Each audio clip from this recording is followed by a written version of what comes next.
السلام علیکم ورحمۃ اللہ وبرکاتہ۔ الحمد للہ رب العالمین والعاقبۃ للمتقین والصلاة والسلام علی سید الانبیاء والمرسلین نبینا محمد وعلی آلہ وصحبہ اجمعین، اما بعد۔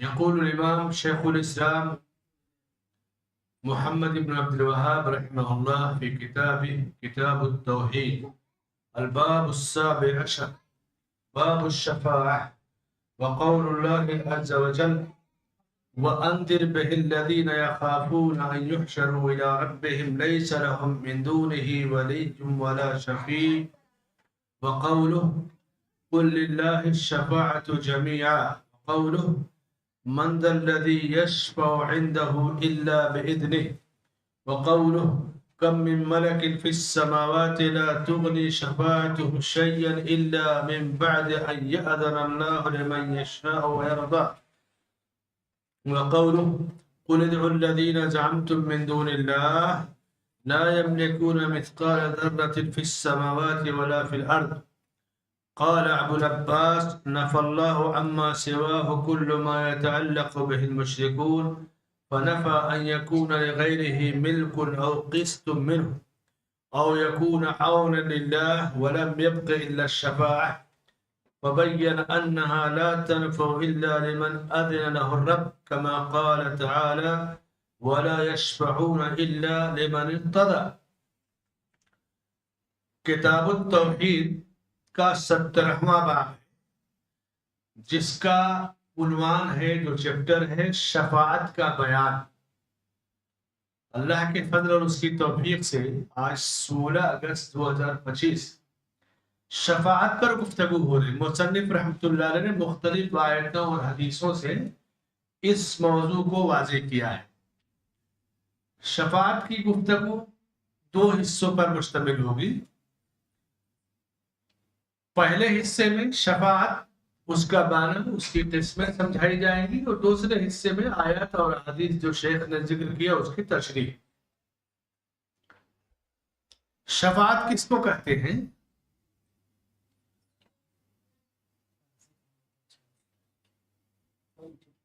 ضرورت مند لوگوں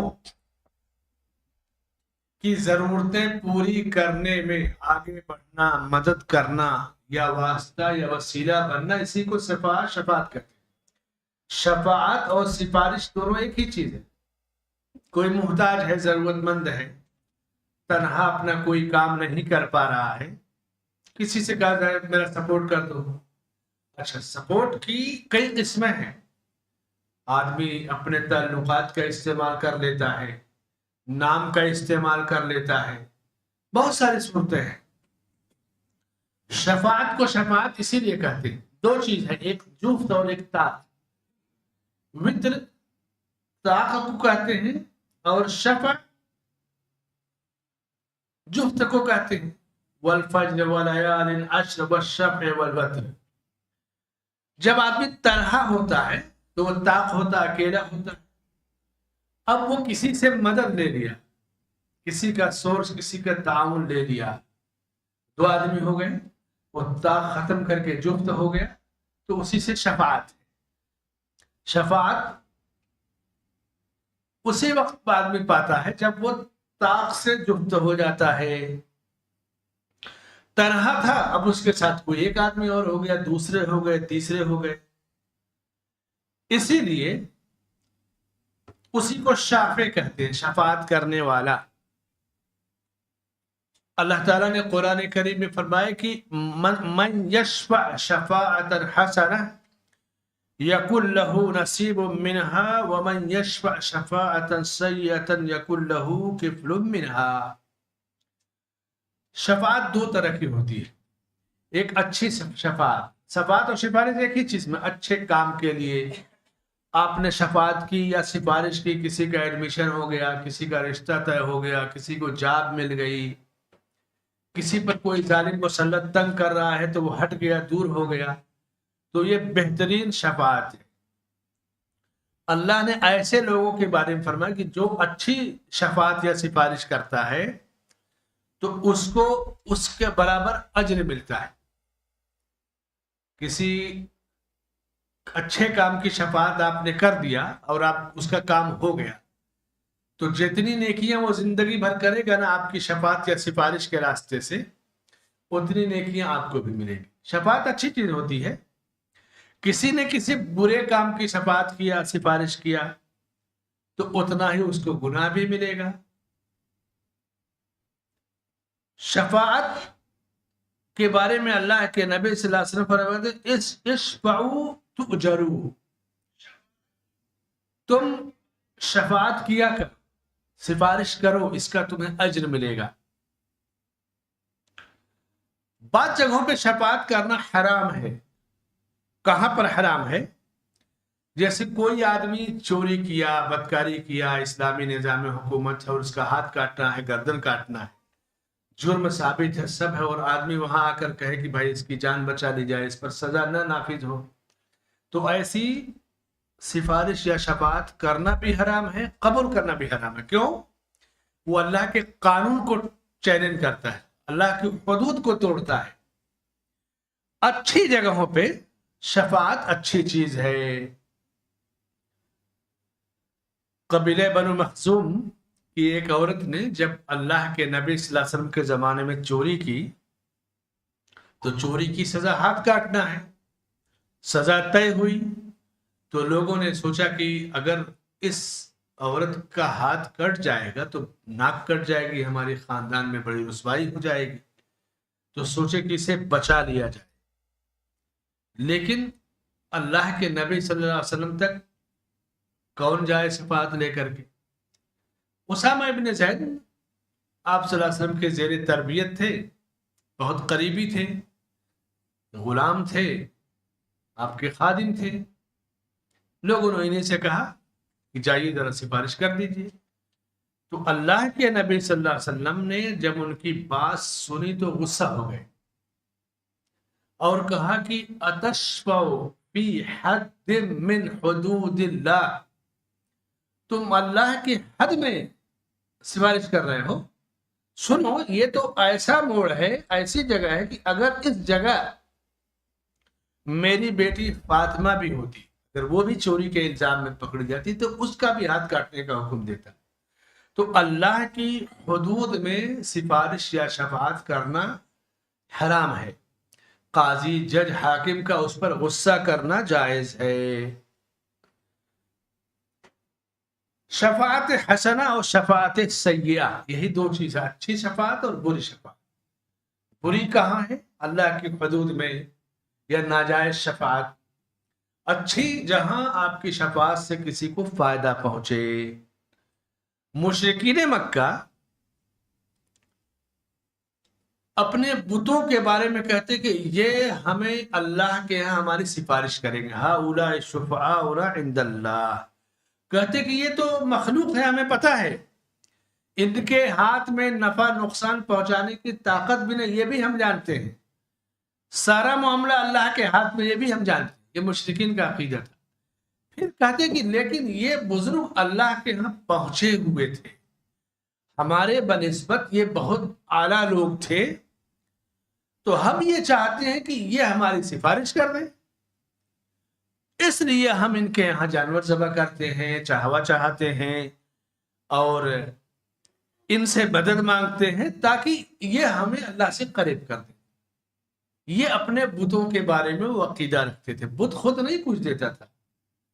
اور آج جو درگاہوں یا مزاروں پہ جو لوگ چاہوے چاہتے ہیں, عرس میلے لگاتے ہیں, وہ بھی یہی جواب دیتے کہ یہ ہمارے اولیاء یا بزرگ قبر کے اندر سے آ کر کچھ نہیں دیں گے, بلکہ یہ اتنے پہنچے ہوئے تھے کہ ہمیں اللہ تک پہنچانے میں, اللہ سے دلانے میں یہ بہت بڑا ان کا رول ہوگا.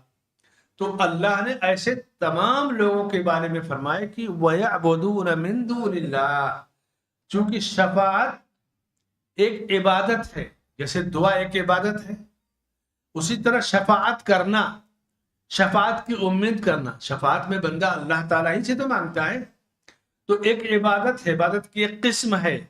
تو کہا یہ اللہ کے سوا ایسے لوگوں کی عبادت کرتے ہیں جو نہ انہیں نفع پہنچائیں گے نہ نقصان، اور جب کچھ کہا جائے تو کہیں گے یہ اللہ کے ہمارے سفارشی ہیں۔ سفارش کون کر سکے گا؟ سفارش کرنے کا، شفاعت کرنے کا سب کو اختیار نہیں ہے۔ وہ کہتے کہ سفارش کریں گے، اور پھر کہتے کہ ما نعبدہم الا لیقربونا الی اللہ زلفا، ہم ان کی عبادت اس لیے کرتے ہیں کہ یہ ہمیں اللہ سے قریب کر دیں گے، یعنی ان کی عبادت یہ اللہ تک ان کے واسطے سے پہنچنے کے لیے ہے، یہ ان کا عقیدہ تھا۔ تو ظاہر سی بات ہے کہ یہ باطل چیز ہے، غلط چیز ہے۔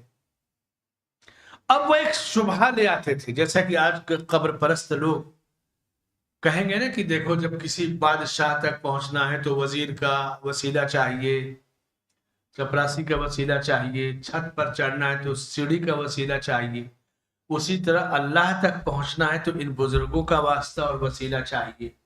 کیسے ڈائریکٹ چھت پر ڈائریکٹ نہیں کود کر پہنچ پاتے، بادشاہ کے محل میں ڈائریکٹ نہیں پہنچ پاتے، سیڑھی کا وسیلہ لیتے ہو، وزیروں کا چپراسیوں کا لیتے ہو، تو اللہ تک ڈائریکٹ کیسے پہنچ پاؤ؟ یہ مغالطہ، یہ شبہہ پیدا کر کے کہتے ہیں کہ ہم اس لیے ہم مانتے اللہ کو ہی ہے، لیکن اللہ تک ہم نہیں پہنچ سکتے، جیسے چھت پر نہیں پہنچ سکتے بادشاہ تک، تو ان بزرگوں کے وسیلے سے پہنچتے کہ ہماری سفارش کر دیں گے۔ پہلی چیز، خالق کو مخلوق سے تشبیہ دینا جائز نہیں ہے، حرام ہے۔ اللہ کی طرح کوئی چیز نہیں، لیس کمثلہ شیء وہو السمیع البصیر، اس کی طرح کوئی چیز نہیں ہے۔ دوسری جگہ فرمایا کہ فلا تضربوا للہ الامثال، اللہ کی مثالیں مت دو۔ تم نے اللہ کو ان بندوں سے اور ان ذرائع سے سمجھانا شروع کر دیا، یہ تو سب سے بڑا جرم ہے، گناہ گار ہے کہ اللہ کو مثالیں دے کر کے سمجھاتے ہیں۔ یہ پہلا مسئلہ ہو۔ دوسری چیز، اللہ تعالیٰ ان بادشاہوں کی طرح بے بس نہیں ہے۔ بادشاہ یا وزیر کو کوئی چیز نہ بتائی جائے تو وہ نہیں جان پائے گا، لیکن اللہ تعالیٰ تو شہ رگ سے بھی قریب ہے، سنتا اور دیکھتا ہے، اس کا علم ساری جگہوں پر موجود ہے۔ کوئی درخت کا پتا جنگل میں، سمندر میں، کنارے کہیں بھی ایک پتا گرتا ہے تو اس کا بھی اسے علم ہے۔ دنیا کے حکمراں اور بادشاہ تو وہی جانیں گے جو ان کو بتایا جاتا ہے، لیکن اللہ ان بادشاہوں کی طرح نہیں ہے کہ ان سے اس کو جوڑ کر سمجھایا جائے، اللہ نے اس سے منع کیا ہے۔ پھر اللہ تعالیٰ نے اپنے بارے میں کہا کہ وَإِذَا سَأَلَكَ عِبَادِي عَنِّي فَإِنِّي قَرِيب، میرا بندہ جب میرے بارے میں آپ سے پوچھے تو میں تو بندوں سے بہت قریب ہوں۔ أُجِيبُ دَعْوَةَ الدَّاعِ إِذَا دَعَانِ فَلْيَسْتَجِيبُوا لِي وَلْيُؤْمِنُوا بِي لَعَلَّهُمْ يَرْشُدُونَ، میرا بندہ جب مجھے پکارتا ہے، بلاتا ہے تو میں اس کی آواز سنتا ہوں، قبول کرتا ہوں۔ میرے بندوں کو چاہیے کہ مجھے پکارے، مجھ پر ایمان رکھیں تاکہ وہ ہدایت پر رہے۔ تو خالق کو مخلوق سے جوڑنا، تشبیہ دینا تو یوں ہی غلط ہے۔ اللہ کی صفتیں بڑی عظیم اور بلند ہیں۔ انسان چاہے بادشاہ ہو، چاہے اس کے ہزاروں جاسوس ہو، ہزاروں مشینیں کیمرے لگے ہو، انسان بے بس ہے۔ کوئی آدمی اپنے بارے میں نہیں جانتا کہ کب وہ بیمار پڑے گا، کب اس کی موت آئے گی، چاہے جتنا بھی بڑا بادشاہ ہو جائے۔ اور اللہ تعالیٰ ما کان، جو ہو چکا، جو ہونے والا ہے، سب کا اس کے پاس علم ہے۔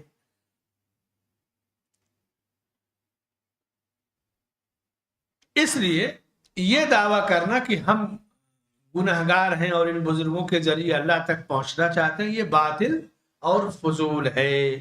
اللہ کو پکارنے کے لیے کسی واسطے یا وسیلے کی ضرورت نہیں ہے۔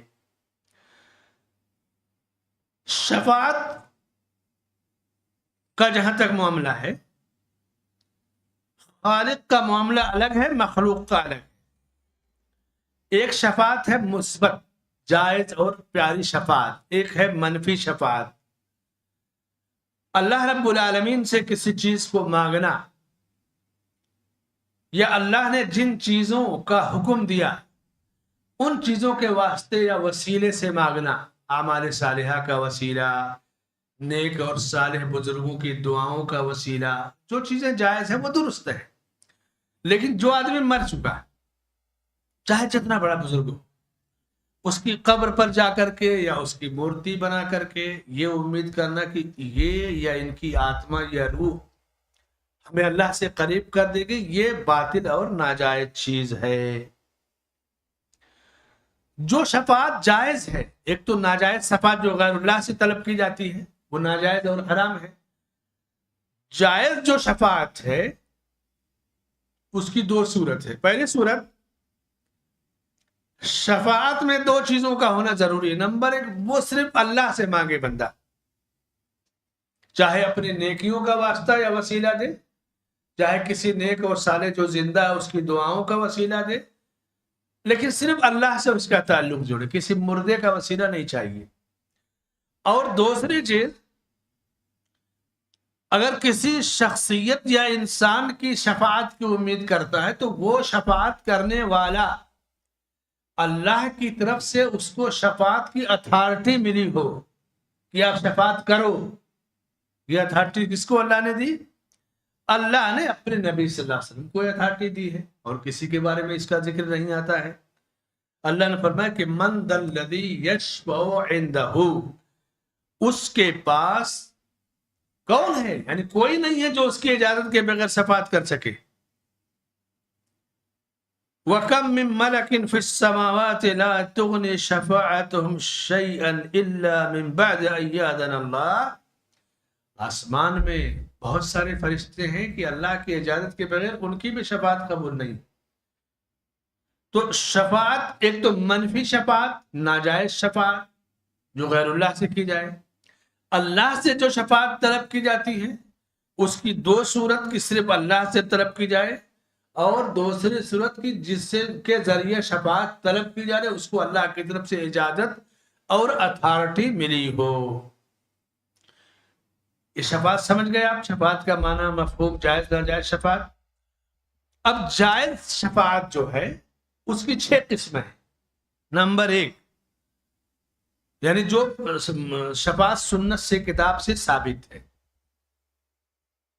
شفاعت کا لغوی معنی شفاعت اور سفارش کو سمجھ گئے. شفاعت کی ایک قسم جائز، ایک ناجائز. جائز شفاعت میں 2 شرطیں ہیں کہ صرف اللہ سے طلب کی جائے، اور جس سے شفاعت جس کی امید ہو اس کو اللہ تعالیٰ اتھارٹی اور پاور دے. اور جائز شفاعت کی 6 قسمیں. پہلی قسم شفاعت عظمیٰ، جس کو کہتے ہیں شفاعت کبریٰ. قرآن میں ہے نا کہ عسیٰ ان یبعثک ربک مقاما محمودا، امید ہے کہ آپ کا رب آپ کو مقام محمود میں جگہ دے گا. یہ مقام محمود کیا ہے؟ وہ مقام جہاں پہلے اور آخر تمام کے تمام لوگوں نے اس کی تعریف کی، اور یہ مقام محمود ایک اعلیٰ درجہ ہے. جیسا کہ اذان والی حدیث جو ہے کہ جب مؤذن کی اذان سنو تو مؤذن جس طرح اذان کے کلمات کہتا ہے اسی طرح دہراؤ، اللہ اکبر اللہ اکبر، تو آپ بھی کہیں گے اللہ اکبر اللہ اکبر، دہرائیں گے. فقولوا مثل ما یقول المؤذن. اس کے بعد اذان ہو جائے، کہا مجھ پر درود بھیجو، اور کہو اللہم رب هذه الدعوة التامة والصلوات القائمة آت محمدا الوسيلة والفضيلة وابعثه مقاما محمودا الذي وعدته. بہت سارے لوگ اس میں بڑھا دیتے ہیں والدرجة الرفیع، یہ درست نہیں ہے، بس جتنا پڑھا یہی سنت سے ثابت ہے. تو فرمائے کہ جو اذان کے کلمات سنا اس کا جواب دیا اور یہ مجھ پر درود بھیج کر یہ دعا پڑھا تو اس کے لیے میری شفاعت واجب ہو گئی، میں اس کے لیے قیامت کے دن سفارش کروں گا. کتنا پیارا راستہ ہے اللہ کے نبی کی شفاعت کو پانے کا. اذان کی کلمات سنیے، جواب دیجئے. نبی نے کہا کہ حلت لہ شفاعتی یوم القیامہ، میری شفاعت اس کے لیے واجب ہے. کہیں درگاہ مزار اوجھے سوجے کہیں جانے کی کوئی ضرورت ہی نہیں. شفاعت عظمیٰ یہی ہے، بڑی شفاعت.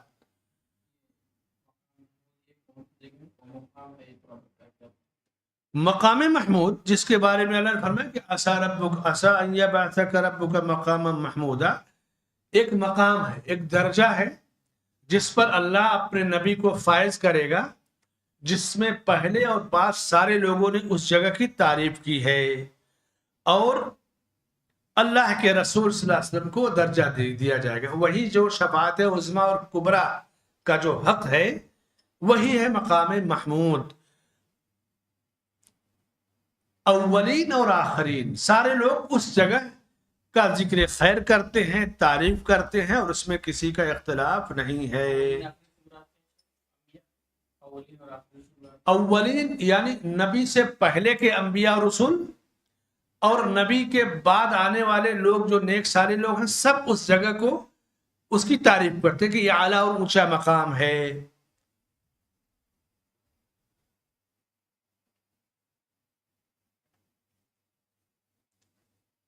اللہ کے رسول صلی اللہ علیہ وسلم فرماتے ہیں، یہ پہلی قسم شفاعت کی، شفاعت کبریٰ جو آپ کو مقام محمود اونچا درجہ عطا کیا جائے گا، کہتے ہیں کہ قیامت کے دن لوگ میدان محشر میں پریشان ہوں، سب سے پہلے آدم علیہ السلام کے پاس آئیں گے، کہیں گے کہ آپ ابو البشر ہیں، اللہ نے آپ کو اپنے ہاتھوں سے پیدا کیا، آپ ہماری سفارش کیجیے۔ تو آدم علیہ السلام معذرت کر دیں گے کہ نہیں، میں تو بڑا شرمندہ ہوں، میں نے رب کی نافرمانی کی، جنت میں جس درخت کا پھل کھانے سے منع کیا کھا لیا تھا، میں نہیں جا پاؤں گا، میری ہمت نہیں ہے۔ نوح علیہ السلام کے پاس جاؤ، نوح علیہ السلام کے پاس آئیں گے کہ آپ پہلے رسول ہیں، ہماری سفارش کیجیے۔ تو نوح علیہ السلام کہیں گے میں تو خود گنہگار ہوں، میری قوم نے میری بات نہیں مانی۔ موسیٰ علیہ السلام کے پاس آئیں گے، مختلف انبیاء کے پاس سے آئیں گے، اور سارے انبیاء معذرت کر دیں گے۔ اب اس کے بعد آپ صلی اللہ علیہ وسلم فرماتے ہیں کہ میرے پاس لوگ آئیں گے تو میں سجدے میں گر جاؤں اور رب کا سجدہ کروں گا، عبادت کروں گا، اور دیر ہو جائے گی تو میرا رب خود مجھ سے کہے گا کہ یا محمد ارفع راسک، اے محمد اپنا سر اٹھائیے، مانگیے دیا جائے گا، اور مانگیے آپ کی شفاعت قبول کی جائے گی۔ یہ ہے مقام محمود جس پہ اللہ آپ کو بلندی دے گا، جہاں کوئی نہیں پہنچے گا وہاں ہمارے نبی صلی اللہ علیہ وسلم کو اللہ تعالیٰ پہنچائے گا، اور پھر آپ اللہ کی اجازت سے شفاعت کریں گے۔ یہ حدیث بخاری کی بڑی مشہور طویل حدیث ہے، 2-3 صفحے میں ہم بخاری نے ذکر کیا ہے کہ پہلے آپ شفاعت نہیں کریں گے، اللہ کے حکم اور اجازت سے شفاعت کریں گے، اور سجدے میں گر جائیں گے، سجدے سے سر اٹھائیں گے جب اللہ کا حکم ہوگا۔ یہی شفاعت کبریٰ ہے، اور یہی مقام محمود ہے۔ مقام محمود کیا ہے؟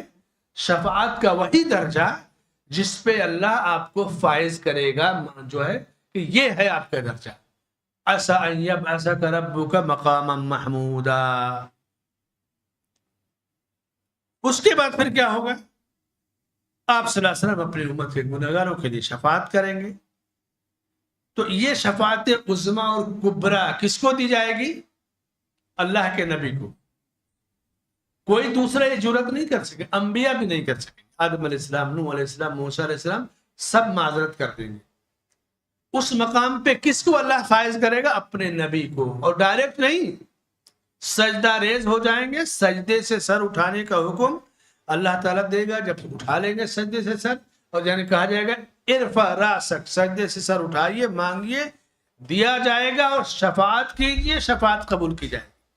یعنی شفاعت کی اجازت اللہ جب آپ کو دے گا تب شفاعت کریں گے۔ تو یہ جو بزرگان دین، اولیاء، یا جو بتوں کے نام پہ انہوں نے شفاعت کا عقیدہ کر رکھا تھا کہ یہ ہمیں اللہ سے قریب کر دیں گے، یہ ایک غلط اور باطل چیز ہے۔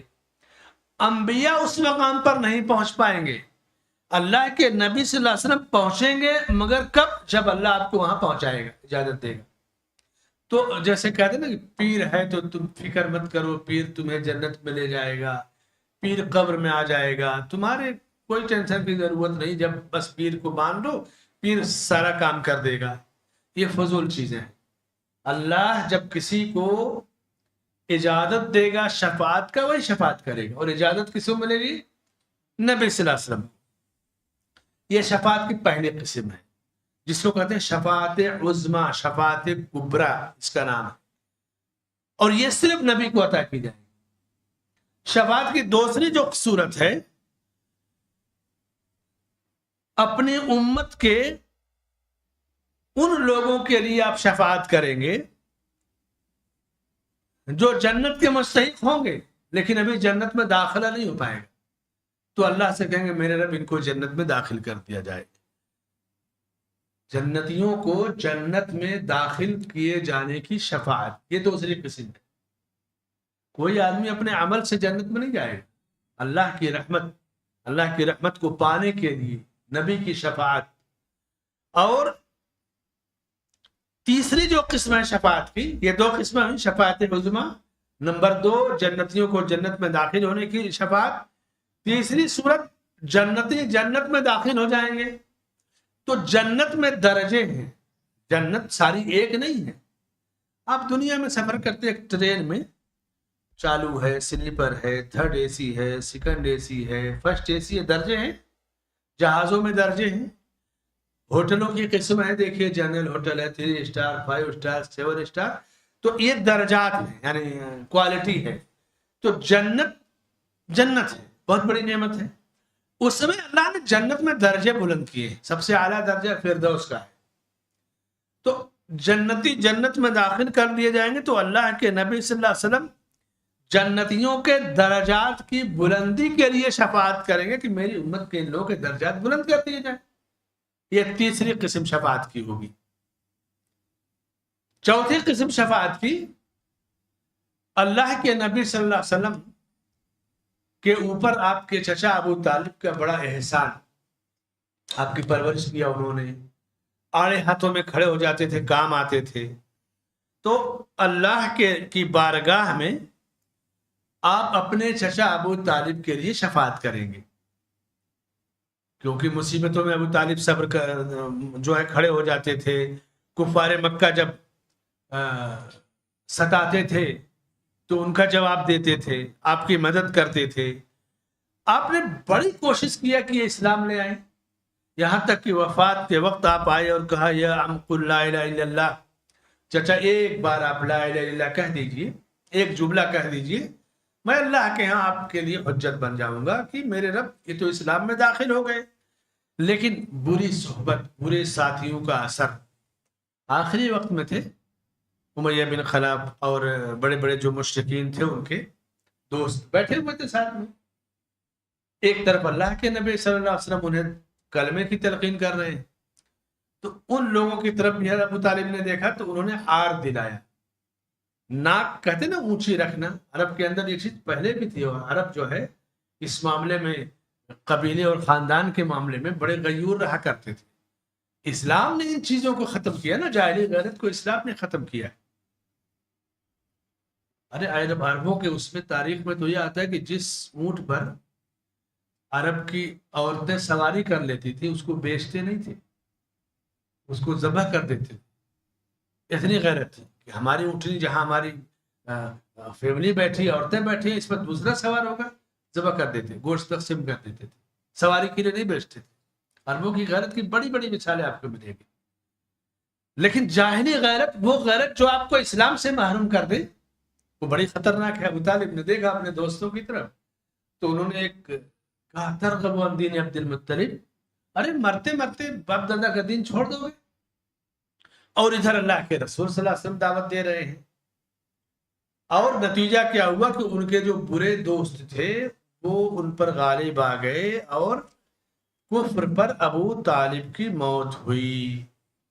تو اللہ کے رسول صلی اللہ علیہ وسلم ابو طالب کے حق میں سفارش کریں گے. ظاہر سی بات ہے کفر پر موت ہے، جہنم میں جائیں گے. سفارش اور شفاعت کس چیز کی ہوگی؟ کہ ان کا عذاب تھوڑا سا کم کر دیا جائے. اللہ کا فیصلہ نہیں بدلتا ہے. جہنمی جو مشرک شرک پر مرے وہ جہنم میں جائے گا. تو آپ صلی اللہ علیہ وسلم کہیں گے کہ میرے رب ان کے بڑے احسانات ہیں، پرورش کیا، پالا پوچھا، تیرا فیصلہ اٹل ہے، عذاب ہلکا کر دیا جائے. تو جہنم کا عذاب جو ہلکا ہوگا وہ سب سے ہلکا عذاب کیا ہوگا؟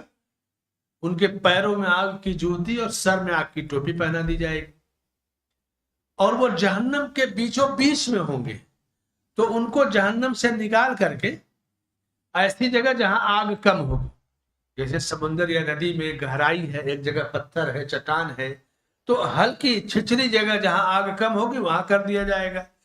ان کا سر اور جسم کھولتا رہے گا، وہ تو سمجھیں گے کہ سب سے بڑا عذاب مجھے کو ہو رہا ہے، جبکہ جہنم کا یہ ہلکا عذاب ہوگا۔ یہ ہلکا عذاب اللہ کے نبی صلی اللہ علیہ وسلم کی شفاعت پر انہیں ملے گا۔ تو یہ شفاعت کی چوتھی قسم جو آپ کے چچا ابو طالب کے حق میں ہوگی عذاب ہلکا کرنے کی۔ پانچویں قسم شفاعت کی جو جائز شفاعت ہے، اس امت کے وہ لوگ جن کے گناہوں کی وجہ سے ان پر جہنم واجب ہو گئی ہوگی، جیسے ہوتا ہے نا کہ بہت سارے لوگ گنہگار ہوں گے، جہنم میں جا کر کے پھر جنت میں جائیں گے، تو آپ صلی اللہ علیہ وسلم ایسے گنہگاروں کے حق میں شفاعت کریں گے کہ ان کو جہنم میں داخل ہی نہ کیا جائے، چونکہ توحید ان کے اندر تھی، سارے گناہ ہوں گے لیکن توحید کی وجہ سے کہ میرا رب یہ تجھ پر ایمان لائے، ان کو جنت میں داخل کیا جائے۔ تو اللہ کے نبی اپنی امت کے اہل توحید گنہگاروں کے لیے شفاعت کریں گے۔ یہ شفاعت کی پانچویں قسم۔ شفاعت کی چھٹی اور آخری قسم، اس امت کے وہ لوگ جو توحید پر رہے ہوں گے، شرک نہیں رہا ہوگا ان کے اندر، گناہ کی کثرت کی وجہ سے وہ جہنم میں داخل کیے گئے ہوں گے، لیکن اللہ کے نبی صلی اللہ علیہ وسلم ان کے حق میں شفاعت کریں گے کہ انہیں جہنم سے نکال لیا جائے۔ پانچویں قسم، اہل توحید جن پر جہنم واجب ہو گئی ہوگی لیکن نبی ان کے لیے شفاعت کریں گے کہ ان کو جہنم میں نہ داخل کیا جائے۔